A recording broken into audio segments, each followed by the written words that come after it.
નમસ્કાર વિદ્યાર્થી મિત્રો, સ્વાગત છે તમારું ઘણા ટાઈમ પછી આપણી યુટ્યુબ ચેનલ આઈસેટ એજ્યુકેશનની અંદર.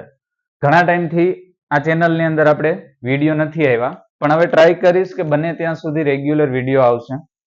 તો આજે આપણે ધોરણ 10 ની અંદર વિજ્ઞાનમાં નવું ચેપ્ટર ચાલુ કરીએ છીએ, પ્રકાશનું પરાવર્તન અને વક્રીભવનાંક. બરોબર, તો આ ચેપ્ટર આખું છે એ બે પાર્ટની અંદર વહેંચાયેલું. એમાં પહેલું આવશે પ્રકાશનું પરાવર્તન અને બીજું આવશે પ્રકાશનું વક્રીભવન. બંને શબ્દ જુદા જુદા છે. બરોબર, તો એક પાર્ટની અંદર 50% ચેપ્ટર આવશે પ્રકાશનું પરાવર્તન અને એના જેવું જ આવશે પ્રકાશનું વક્રીભવન. બંનેની અંદર પ્રકાશના પરાવર્તનમાં આપણે થોડી ઘણી થિયરી જોવાની છે. 25% થિયરી, 25% દાખલા. આની અંદર 25% થિયરી, 25% દાખલા. ટૂંકમાં આ 50%, 50%, 100% ચેપ્ટર. બરોબર, તો સૌથી પહેલા આપણે પ્રકાશનું પરાવર્તન એટલે શું એના વિશે જાણકારી મેળવીએ. બરોબર, તો જોઈએ પ્રકાશનું પરાવર્તન. પ્રકાશનું પરાવર્તન સમજ્યા પહેલા પરાવર્તન એટલે શું થાય શબ્દ સમજો. તો પરાવર્તન એટલે શું થશે કે કોઈ પણ સપાટી છે એના ઉપર જ આપણે વસ્તુને ફેંકીએ અને એ વસ્તુ છે ત્યાંથી અથડાઈને પાછી આવે, એને આપણે પ્રકાશનું પરાવર્તન કહેશું. જેમ કે કોઈ બોલ છે, દડો, એને હું દિવાલ ઉપર ફેંકું તો દિવાલમાં અથડાઈને શું થશે? પાછો આવશે. તો એ દડાનું શું થયું કહેવાય? પરાવર્તન થયું કહેવાય. એવી જ રીતે પ્રકાશ છે એ પણ કોઈ પણ સપાટી ઉપર જ્યારે પડશે ત્યારે એ સપાટી ઉપર અથડાઈને પાછું આવવાની જે ઘટના છે એ ઘટનાને આપણે કહેશું પ્રકાશનું પરાવર્તન. બરોબર, અચ્છા, હવે પ્રકાશનું પરાવર્તન છે એ ભણવાની જરૂર શું કામ પડી છે? એને શું કામ આપણે ભણીએ છીએ? તો કોઈ પણ વસ્તુ આપણને દેખાય છે, બરોબર છે. અચ્છા, વસ્તુ છે બે પ્રકારની હશે. એક આવશે લ્યુમિનસ અને બીજી આવશે નોન લ્યુમિનસ. લ્યુમિનસ નો મતલબ થાય પ્રકાશિત અને નોન લ્યુમિનસ નો મતલબ થાય કે જે પ્રકાશિત નથી, એવું કહી શકાય.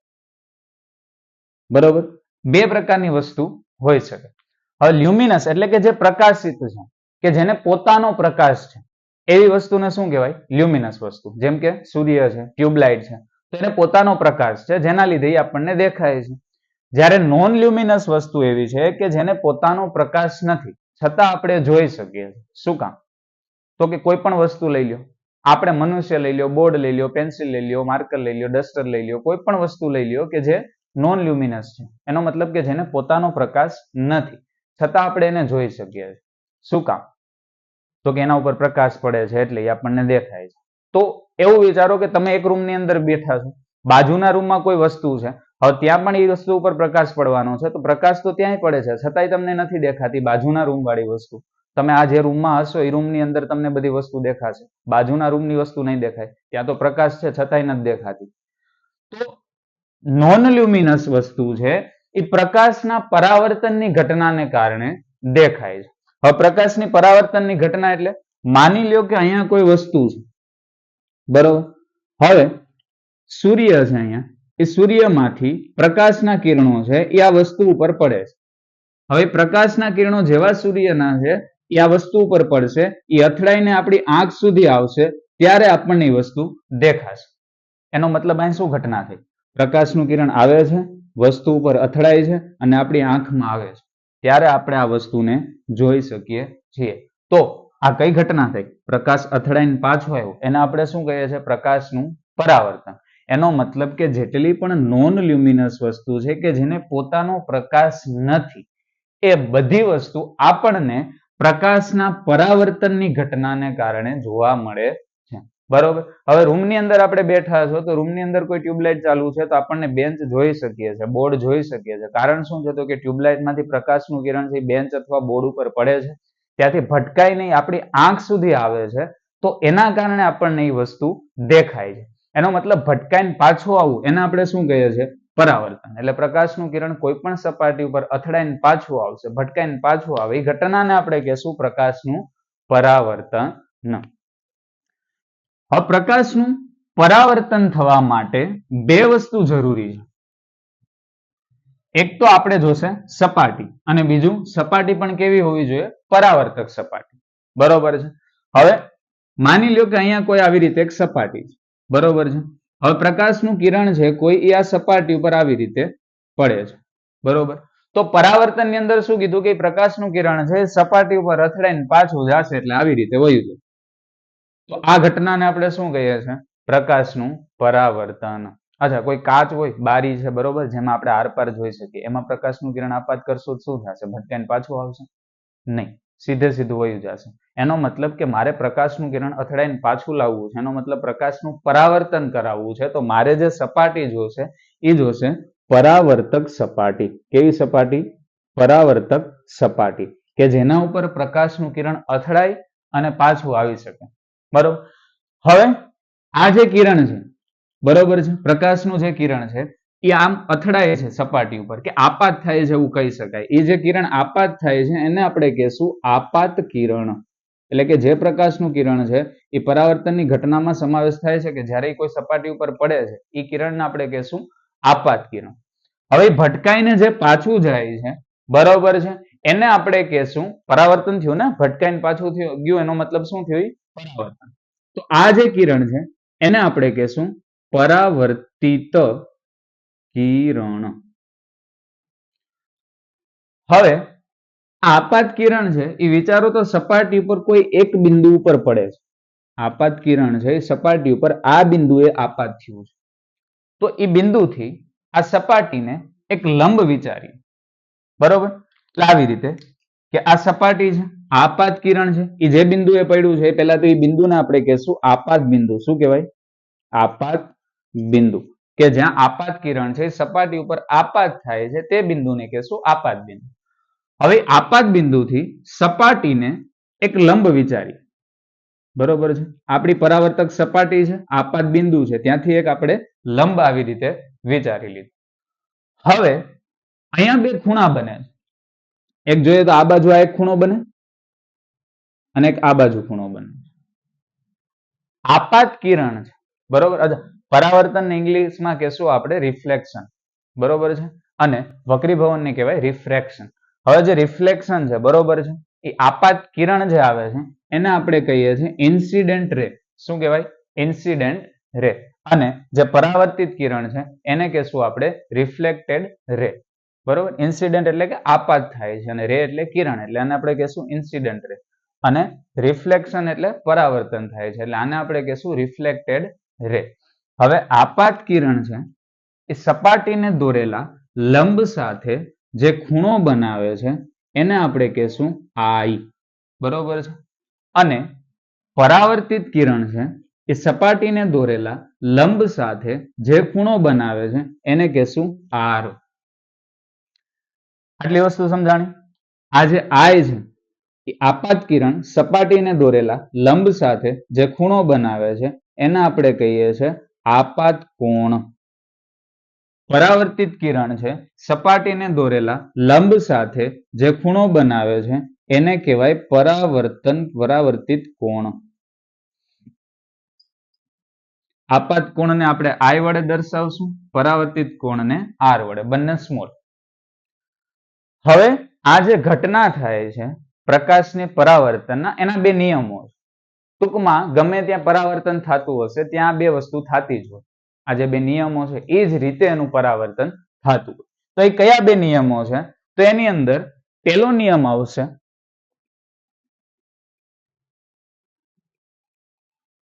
ચાલો જોઈએ આપણે, પ્રકાશના પરાવર્તનના નિયમો, બરોબર. હવે જો અહીંયા આપણે હમણાં આકૃતિ દોરી, પાછી દોરી નાખું. આ છે આપણું આપાત કિરણ, આ છે પરાવર્તિત કિરણ. અહીંયાથી આપણે સપાટીને દોરેલો લંબ છે, અહીંયા એક ખૂણો બન્યો, અહીંયા એક ખૂણો બન્યો. આ ખૂણાને આપણે આઈ કહેશું, આને આર કહેશું. આ છે આપણી પરાવર્તક સપાટી, આ છે આપણું આપાત કિરણ, આ છે આપણું પરાવર્તિત કિરણ, અહીંયા હશે આપણું આપાત બિંદુ. આ આઈ છે આપાત કોણ છે, આઈ બરાબર આપાત કોણ, અને આર બરાબર છે પરાવર્તિત કોણ. હવે બે નિયમો ક્યાં છે? પહેલો નિયમ છે કે આપાત કિરણ, પરાવર્તિત કિરણ અને સપાટીને આપાત બિંદુએથી જે લંબ દોરેલો છે આ ત્રણેય વસ્તુ હંમેશા એક જ સમતલની અંદર હશે. બરોબર. પેલો નિયમ લખું કે આપાત કિરણ, પરાવર્તિત કિરણ અને સપાટીને દોરેલો લંબ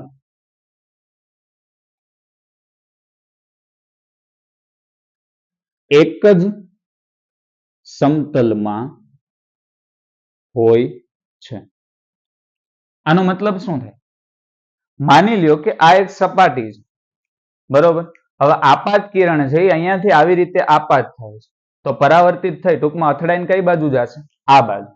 હવે સપાટીને દોરેલો લંબ વિચારવો હોય તો આ સપાટી છે, આપાત કિરણ આવ્યું, અહીંયા આપાત બિંદુ છે, આ સપાટીને આપાત બિંદુએથી દોરેલો લંબ એટલે આવી રીતે આ સીધો લંબ. તો આપાત કિરણ, પરાવર્તિત કિરણ અને આ જે લંબ દોરીએ છે એ બધી વસ્તુ આ એક જ સમતલની અંદર છે. જુઓ, માની લ્યો કે આવી રીતે હોય કે આપાત કિરણ આમ આવે છે અને પરાવર્તિત થઈને આમ જાય છે અને સપાટીને દોરેલો લંબ આ છે. એનો મતલબ આપાત કિરણ આમ આવ્યું છે તો એક સમતલ આ થયું, પરાવર્તિત થઈને આમ ગયું એનો મતલબ બીજું સમતલ આ થયું. તો બંને જુદા જુદા સમતલમાં થઈ ગયા, પણ એવું હોતું નથી. હંમેશા આપાત કિરણ, પરાવર્તિત કિરણ, સપાટીને દોરેલો લંબ આ ત્રણેય વસ્તુ એક જ સમતલની અંદર હશે. માની લો કે હું આપાત કિરણ આ બાજુથી આપાત કરાવું છું તો એ કઈ બાજુ જશે? તો કે આ સમતલમાં જ વિચારવાનું મારે કે આ જ સમતલની અંદર એનું પરાવર્તન થશે. એનો મતલબ આપાત કિરણ અહીંથી આવશે તો પરાવર્તિત થઈને આમ જશે. તો આ એક જ સમતલની અંદર છે. આપાત કિરણ આ બાજુથી આવે છે તો પરાવર્તિત થઈને આમ જશે. સપાટીને દોરેલો લંબ એ ત્રણેય વસ્તુ આ એક સમતલની અંદર આવશે.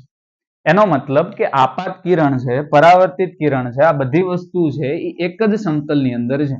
જો આ બોર્ડ એક સમતલ વિચારો તો એ સમતલની અંદર આપાત કિરણ, પરાવર્તિત કિરણ અને સપાટીને દોરેલો લંબ ત્રણેય વસ્તુ આવી ગઈ. સમજાય છે? માની લો કે પરાવર્તિત કિરણ છે બહારની બાજુ હોત તો આ એક બોર્ડ ને મારો બીજો બોર્ડ આવી રીતે અહીંયા લગાવવો પડે અને ત્યાંથી પછી આમ પરાવર્તિત કિરણ દોરવું પડે. પણ એવું નથી થતું. અહીંયા શું થાય છે? નિયમ શું કહે છે કે આપાત કિરણ છે, પરાવર્તિત કિરણ છે અને સપાટીને દોરેલો લંબ આ ત્રણેય વસ્તુ છે એક જ સમતલની અંદર આવેલી હોય છે. હવે બીજો નિયમ શું કહે? બીજો નિયમ એવું કહે છે કે આપાત કોણ અને પરાવર્તન કોણ હંમેશા સમાન હોય છે. સમતલ અરીસાની વાત કરીએ છીએ. આપાત કોણ છે, સોરી, આપાત કોણ એટલે કે આપાત કિરણે સપાટીને દોરેલા લંબ સાથે આ જે ખૂણો બનાવ્યો છે એટલે કે I અને પરાવર્તિત કોણે સપાટીને દોરેલા લંબ સાથે જે ખૂણો બનાવ્યો છે એ છે R. બંને હંમેશા કેવા હશે? સમાન. એનો મતલબ કે I ની કિંમત જે હશે એ જ કોની હશે? R ની. ખૂણો I જે છે એ કોના બરાબર હશે? ખૂણો R. માનો કે હું અહીંયાથી આપાત કિરણ છે એ આપાત કરાવું છું ત્યારે સપાટીને દોરેલા લંબ સાથે આ કિરણ વચ્ચેનો જે ખૂણો બને છે એ 30 અંશનો બને છે. તો સપાટીને દોરેલો લંબ અને પરાવર્તિત કિરણ વચ્ચેનો ખૂણો એ બનશે 30 અંશનો. હવે માનો કે આપાત કિરણ છે થોડુંક આ બાજુ લઈ જાઉં છું, ખૂણો વધારીને મેં કરી દીધો 45 અંશ સેલ્સિયસ, સોરી 45 અંશ કરી દીધો છે. તો પરાવર્તિત કિરણ અને સપાટીને દોરેલા લંબ વચ્ચેનો ખૂણો એટલે કે પરાવર્તિત કોણ એટલે કે R એ પણ કેટલો હશે? 45 અંશ. ટૂંકમાં આપાત કોણનો ખૂણો, આપાત કોણના મૂલ્યમાં ફેરફાર કરશું તો પરાવર્તિત કોણના મૂલ્યમાં ફેરફાર થશે, પણ બંનેના મૂલ્ય કેવા હશે? સરખા. તો આ પરાવર્તન, પ્રકાશના પરાવર્તનના બે નિયમો છે. પહેલો નિયમ છે કે આપાત કિરણ, પરાવર્તિત કિરણ અને સપાટીને દોરેલો લંબ બધા એક જ સમતલની અંદર આવેલા હોય છે. બીજો નિયમ શું કહે કે આપાત કોણ અને પરાવર્તન કોણ હંમેશા સમાન હોય. ટૂંકમાં આ જે ખૂણો છે એનું જે મૂલ્ય હશે એ જ R નું મૂલ્ય હશે. ટૂંકમાં I બરાબર શું થાય? R થાય. આ બીજો નિયમ. તો આ પ્રકાશના પરાવર્તનના બે નિયમો હતા. હવે આપણે વાત કરીએ કે જે પરાવર્તક સપાટી છે એ આપણે કેવી લઈ શકીએ. તો પરાવર્તક સપાટીનું બેસ્ટ એક્ઝામ્પલ છે આપણે જે ઘરે અરીસો યુઝ કરીએ છીએ. ઘરે સવારના પોરમાં જે મોઢું ધોવા માટે આપણે જેમાં મોઢું જોઈએ છે એ અરીસો છે. એ અરીસાને પહેલા તો કહેવાય સમતલ અરીસો. હવે અરીસો એટલે શું થાય? પેલું તો સમતલની પછીની વાત છે. અરીસો એટલે શું થાય? તો કે જે પણ કોઈ પણ સપાટી હોય એની એક બાજુની સપાટી પરાવર્તક હોય અને બીજી બાજુની સપાટી પોલિશ કરેલી હોય એને અરીસો કહેવાય. એક બાજુની સપાટી પરાવર્તક, એનો મતલબ એના ઉપર પ્રકાશનું કિરણ આપાત કરાવશું તો અથડાઈને પાછું જશે. બીજી બાજુ પોલિશ કરેલી તો ત્યાં પ્રકાશ પડતા કઈ ફેર પડે નહીં, ત્યાં પરાવર્તન થશે નહીં. હવે અરીસાની અંદર બે પ્રકાર પડશે, એક આવશે સમતલ અરીસો અને એક ગોળીય અરીસો. તો સમતલ અરીસાની થોડીક નાની એવી વાત છે, એ કરી લેશું. પછી આપણે ગોળીય અરીસા વિશે વાત કરવાની છે.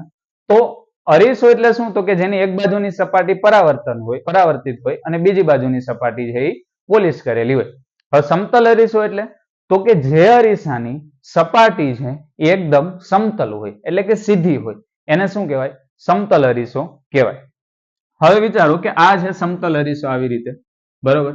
હવે આમાં મારે કોઈ એક બાજુની સપાટીને પરાવર્તક રાખવી છે, તો હું આ બાજુની સપાટીને પરાવર્તક રાખું છું, આ બાજુની. તો પાછળની બાજુ જે છે એ પોલિશ કરેલી છે, તો એના માટે હું ત્યાં આવી રીતે દર્શાવીશ, લીટા કરીને,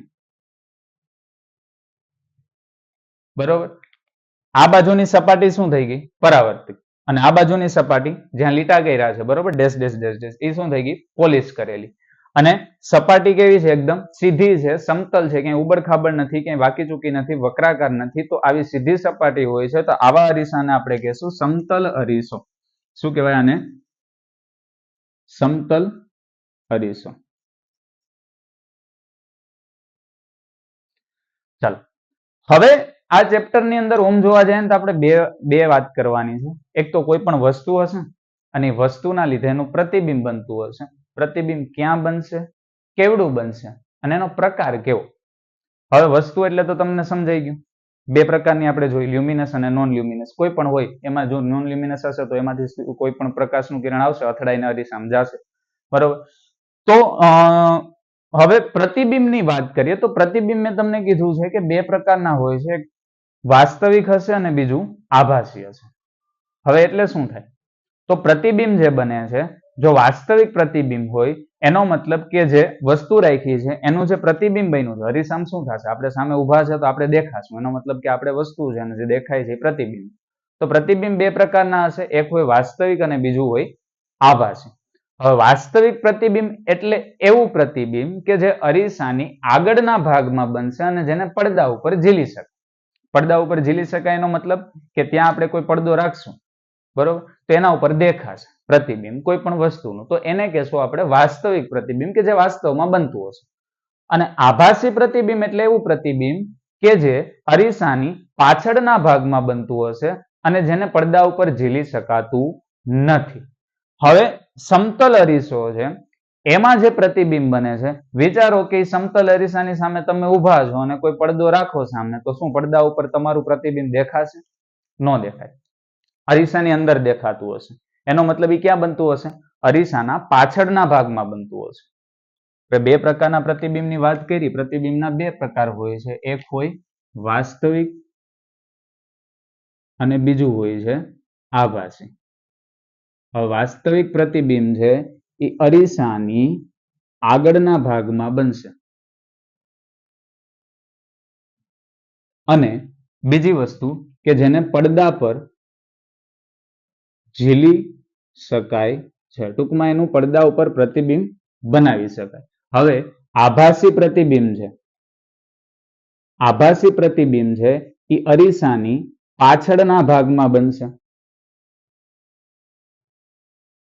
અને જેને પડદા પર ઝીલી શકાતું નથી.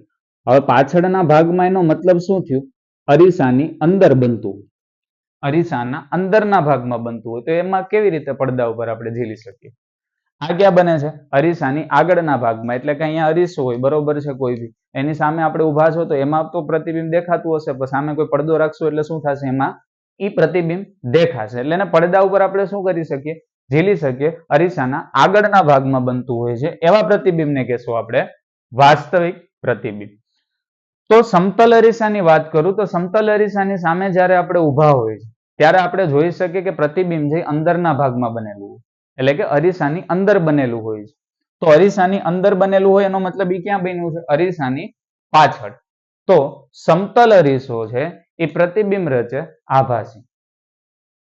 હવે આની અંદર એક વસ્તુ બીજી આવશે, પ્રતિબિંબ છે કાં તો વાસ્તવિક હશે કાં તો આભાસી. હવે જે પ્રતિબિંબ છે એની ઊંચાઈની દ્રષ્ટિએ વાત કરીએ તો પ્રતિબિંબ કાં તો ચતું હશે અને કાં તો ઉલટું હશે. ચતું એનો મતલબ આપણે જેવી રીતે ઊભા છે એવી જ રીતે અરીસામાં આપણે દેખાશું તો એને ચતુ પ્રતિબિંબ કહેવાય. ઉલટું એટલે અરીસાની સામે ઊભા છો, આપણું માથું અહીંયા છે, પગ નીચે છે, તો અરીસામાં પગ ઉપર હોય માથું નીચે હોય તો એ પ્રતિબિંબને કહેશું આપણે ઉલટું પ્રતિબિંબ. હવે આ ચેપ્ટરની અંદર એક વસ્તુ છે યાદ રાખવા માટે તમારે, વાસ્તવિક સાથે હંમેશા પ્રતિબિંબ આવશે ઉલટું. એટલે જ્યાં પણ પ્રતિબિંબ તમારું વાસ્તવિક બને છે એ પ્રતિબિંબ હંમેશા ઉલટું જ હશે અને જ્યાં તમારું પ્રતિબિંબ ઉલટું બને છે તો એ હંમેશા વાસ્તવિક હશે. બીજું છે આભાસી. તો જ્યાં તમારું પ્રતિબિંબ આભાસી બનશે, આગળ જોશું ડિટેલમાં સમજાશે વધારે, જ્યાં પ્રતિબિંબ આભાસી બનશે એ પ્રતિબિંબ એની સાથે હંમેશા હશે ચતુ. એનો મતલબ કે જ્યાં ચતુ પ્રતિબિંબ બનતું હશે એ આભાસી હશે, કાં તો આભાસી બનતું હશે તો એ ચતુ હશે. તો આવી રીતે લખી શકાય કે પ્રતિબિંબના બે પ્રકાર છે, તો પ્રકારના આધારે હું આવી રીતે લખી શકું કે આ ચેપ્ટરની અંદર આપણે બે પ્રકારના પ્રતિબિંબના પ્રકાર જોવા મળશે. કયા કયા? પેલું આવશે વાસ્તવિક અને ઉલટું, કાં તો હશે આભાસી અને ચતુ. એટલે આપણે સમતલ અરીસાની વાત કરશું, પછી ગોળીય અરીસાની વાત કરશું. તો પેલા પરાવર્તનની જ વાત કરું, વક્રી ભાવનાને અત્યારે ધ્યાનમાં જ નથી લેતું. તો બંનેની અંદર પ્રતિબિંબ કાં તો વાસ્તવિક અને ઉલટું હશે, કાં તો આભાસી અને ચતુ હશે. એના સિવાયનું બીજું કંઈ નહીં હોય.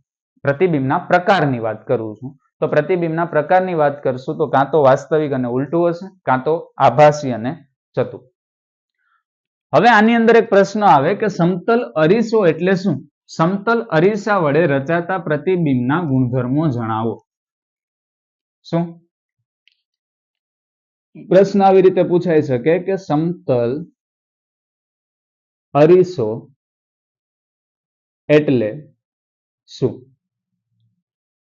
સમતલ અરીસા વડે રચાતા પ્રતિબિંબના ગુણધર્મો જણાવો. આનો મતલબ શું? સમતલ અરીસાની વ્યાખ્યા આપી દો અને પછી સમતલ અરીસા વડે કેવું પ્રતિબિંબ બને એની ચર્ચા કરવાની છે આપણે આની અંદર. તો સૌથી પહેલા તો સમતલ અરીસો એટલે શું? તો કે જે અરીસાની પરાવર્તક સપાટી, જોજો ખાસ આ શબ્દ ઉપર યાદ રાખજો, પરાવર્તક સપાટી સમતલ હોય તેવા અરીસાને સમતલ અરીસો કહે છે. જે અરીસાની કેવી સપાટી? પરાવર્તક. તો જો આ બાજુની સપાટી પરાવર્તક છે, સમતલ છે, બરોબર, તો આ અરીસાને આપણે શું કહેશું? સમતલ અરીસો. અહીં શું કામ આવું લખ્યું? માની લ્યો કે આવી રીતે હોત તો પાછળ છે આ, બરોબર, હવે આ જ અરીસો છે, હવે પાછળની બાજુ જે પરાવર્તક સપાટી નથી, ટૂંકમાં પોલિશ કરેલી છે, આવી રીતે હોત અને આ બાજુની સપાટી છે એ પોલિશ કરી દીધી, તો સર આમાં તમે એવું કહેશો કે સાહેબ આમાં તો જે આ સપાટી છે એ વક્રાકાર છે, સીધી નથી, તો આને થોડી સમતલ અરીસો કહેવાય. પણ વ્યાખ્યાની અંદર જોવો શું કીધું છે? જે અરીસાની પરાવર્તક સપાટી. તો આપણે એ જ જોવાનું કે પરાવર્તક સપાટી છે એ સમતલ છે કે નહીં. પાછળની જે સપાટી છે એ ગમે તેવી હોય, તો આ બાજુની સપાટી જુઓ કે જે પરાવર્તક છે તો એકદમ સમતલ છે કે નહીં, તો એને આપણે શું કહેશું? સમતલ અરીસો. બરોબર. હવે બીજી વસ્તુ કે સમતલ અરીસા વડે રચાતા પ્રતિબિંબના ગુણધર્મો. તો પ્રતિબિંબના ગુણધર્મોની અંદર વાત કરશું. ટૂંકમાં પ્રતિબિંબ કેવું બને? ગુણધર્મનો મતલબ શું થશે? પ્રતિબિંબ કેવું બની શકે? તો સમતલ અરીસાની અંદર આપણે હમણાં જ વાત કરી, પ્રતિબિંબના પ્રકારના આધારે કેવું હોય આપણે, તો સમતલ અરીસો છે એમાં મેં તમને કીધું હતું કેવું પ્રતિબિંબ બને છે? આભાસી. અરીસાની અંદરના ભાગમાં એટલે કે અરીસાની પાછળ. વાસ્તવિક એટલે એ ક્યાં બનતું હશે? અરીસાની આગળના ભાગમાં, જેને પડદા ઉપર ઝીલી શકાય. આભાસી પ્રતિબિંબ એટલે અરીસાની પાછળના ભાગમાં બનતું હશે, જેને પડદા ઉપર ઝીલી શકાતું નથી. તો અહીંયા સમતલ અરીસા વડે જે પ્રતિબિંબ બને છે એ કેવું બને છે? તો કે આભાસી. અને હમણાં જ મેં કીધું કે આ ચેપ્ટરની અંદર જ્યાં આભાસી આવશે એની સાથે પ્રતિબિંબ કેવું હશે? હંમેશા ચતુ. અને ઓમે સમતલ અરીસાની સામે ઉભા હોય, આપણે ઘરે જે અરીસો વાપરીએ છીએ કયો છે? સમતલ અરીસો. એની સામે આપણે ઉભા હોય છે તો શું આપણું માથું નીચે અને પગ ઉપર આવી જાય છે? નહીં ને, માથું આપણું જેમ છે એમ જ દેખાય છે, એનો મતલબ પ્રતિબિંબ કેવું છે? ચત્તું છે, સીધું જ છે, બરોબર. તો અહીંયા પ્રકાર શું લખશું આપણે? તો કે પ્રતિબિંબ છે, પ્રતિબિંબ આભાસી અને ચત્તુ બને છે. ક્યારેક કન્ફ્યુઝન થઈ જાય તમને કે પ્રતિબિંબ આભાસી બન્યું છે કે વાસ્તવિક બન્યું છે, તો તમારે જોવાનું કે પ્રતિબિંબ ચત્તુ બન્યું, ચત્તા સાથે હંમેશા આવશે આભાસી. પ્રતિબિંબ જો ઉલટું બન્યું હોત તો એની સાથે હંમેશા આવે વાસ્તવિક. એટલે વાસ્તવિક પ્રતિબિંબ હશે તો ઉલટું જ હશે, ઉલટું પ્રતિબિંબ હશે તો એ વાસ્તવિક હશે, આભાસી હશે તો ચત્તુ હશે, ચત્તુ હશે તો આભાસી હશે. હવે આની અંદર બીજો ગુણધર્મ શું છે? પેલું તો થઈ ગયું પ્રતિબિંબ છે કેવું બને છે? આભાસી અને ચત્તુ. હવે બીજી વસ્તુ કે પ્રતિબિંબ છે એ વસ્તુ જેવડું જ બને છે. આનો મતલબ શું? અરીસાની સામે આપણે ઊભા છે, આપણું મોઢું જેવડું છે એવડું જ અરીસાની અંદર દેખાશે. એનો મતલબ કે આપણે એટલે કે વસ્તુ છે એવડું જ શું બને છે? પ્રતિબિંબ. બંનેના માપ કેવા છે? સરખા છે. તો સમતલ અરીસા વડે જે પ્રતિબિંબ બને છે એ પ્રતિબિંબ વસ્તુ જેવડું જ બને છે. ત્રીજું શું આવશે? તો કે અરીસાથી વસ્તુનું અંતર અને પ્રતિબિંબનું અંતર સરખા પ્રતિબિંબનું અંતર સરખું હોય છે. ક્યાંથી? અરીસાથી. એટલે માની લો કે અહીંયા અરીસો છે, હું અહીંયા ઊભું છું, તો મારાથી અરીસાનું જેટલું અંતર છે એટલું જ અરીસાની અંદરના ભાગમાં પ્રતિબિંબનું અંતર હશે. અરીસાથી જેટલા આપણે દૂર જાય, વિચારો કે અરીસાથી તમે દૂર જાઓ તો પ્રતિબિંબની અંદરની બાજુ દૂર જતું હોય. એનો મતલબ કે અરીસાથી વસ્તુનું જેટલું અંતર છે એટલું જ અરીસાથી અંદરના ભાગમાં પ્રતિબિંબનું અંતર થશે. એટલે વસ્તુ અંતર અને પ્રતિબિંબ અંતર બંને કેવા હશે? સરખા. અને આ જે અંતર છે એ આપણે ક્યાંથી માપશું? અરીસાથી. અરીસાથી વસ્તુ અંતર, અરીસાથી પ્રતિબિંબ અંતર બંને કેવા હોય? સમાન. કોની અંદર? સમતલ અરીસાની અંદર. આની અંદર એક વસ્તુ એ આવશે કે પ્રતિબિંબ છે, પ્રતિબિંબની બાજુઓ ઉલટાઈ જાય. પ્રતિબિંબની બાજુઓ ઉલટાઈ જાય એનો મતલબ કે આપણે ડાબો હાથ ઊંચો કરશું તો અરીસાની અંદર જમણો હાથ થશે. એના માટે કેવું થશે? જમણો હાથ. આમ જોઈએ તો આ જે હાથ ઊંચો કરીએ, આ વોચ વાળો મારી ઘડિયાળ વાળો જે હાથ છે અરીસા સામે ઊંચો કરું તો એવું નહીં થાય કે હાથ ઊંચો થઈ જશે, થશે આજ. પણ એના માટે જોવા જઈએ તો એના માટે એ કઈ બાજુ થઈ ગઈ? જમણી બાજુ. મારા માટે ડાબી બાજુ. બરોબર. તો સમતલ અરીસા વડે જે પ્રતિબિંબ બને છે એની બાજુઓ ઉલટાઈ જાય. યાદ રાખવા માટે લખવું હોય તો અહીંયા લખી નખાય કે ડાબી બાજુ છે એ જમણી થઈ જાય અને જમણી બાજુ ડાબી થઈ. તો આ હતું સમતલ અરીસો એટલે શું? સમતલ અરીસા વડે રચાતા પ્રતિબિંબના ગુણધર્મો જણાવો. તો સમતલ અરીસો એટલે શું થશે? તો કે જે અરીસાની પરાવર્તક સપાટી છે, પરાવર્તક સપાટી કે જ્યાં પ્રકાશ અથડાઈને પાછો ફરી શકે એ સપાટીને આપણે શું કહેશું? પરાવર્તક સપાટી. અને જે અરીસાની પરાવર્તક સપાટી છે એ એકદમ સમતલ હોય, સીધી હોય એવા અરીસાને સમતલ અરીસો કહેવાય.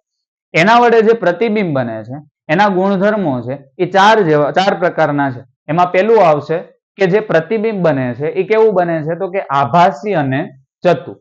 બીજું, પ્રતિબિંબ છે એનું માપ વસ્તુ જેવડું જ છે, જેવડી વસ્તુ છે એવડું જ પ્રતિબિંબ છે. એવું તો નથી થતું કે અરીસાની સામે આપણે ઉભા છો તો આપણે એવડા છે ને પ્રતિબિંબ છે 2 ગણું થઈ ગયું. જેવડા આપણે હોય એવડું જ પ્રતિબિંબ દેખાય. એનો મતલબ કે વસ્તુ જેવડું જ પ્રતિબિંબ બને છે. ત્રીજી વસ્તુ, અરીસાથી વસ્તુનું જેટલું અંતર છે એટલું જ અરીસાની અંદરથી પ્રતિબિંબનું અંતર હશે. એટલે કે વસ્તુ અંતર અને પ્રતિબિંબ અંતર અરીસાથી કેવા છે? સરખા. ચોથી વસ્તુ કે પ્રતિબિંબની બાજુઓ ઉલટાઈ છે. બાજુ ઉલટાઈ એનો મતલબ ડાબી બાજુ હોય જમણી થઈ જાય, જમણી બાજુ હોય તો ડાબી થઈ જાય. તો બસ આટલું સમતલ અરીસાની અંદર યાદ રાખવાનું હતું. આ એક પ્રશ્ન એની અંદરથી પૂછવો હોય તો પૂછી શકે કે સમતલ અરીસો એટલે શું થાય? એના વડે જે પ્રતિબિંબના પ્રકાર બને છે એના ગુણધર્મો જણાવો. હવે સમતલ અરીસા, મેં પેલા જ કીધું તો અરીસાના 2 પ્રકાર છે, સમતલ અરીસો અને બીજો ગોળી અરીસો. તો સમતલ અરીસાની વાત પતી ગઈ છે. હવે આપણે વાત કરવાની છે ગોળી અરીસાની, જે આપણે નેક્સ્ટ લેક્ચરની અંદર જોશું. Thank you.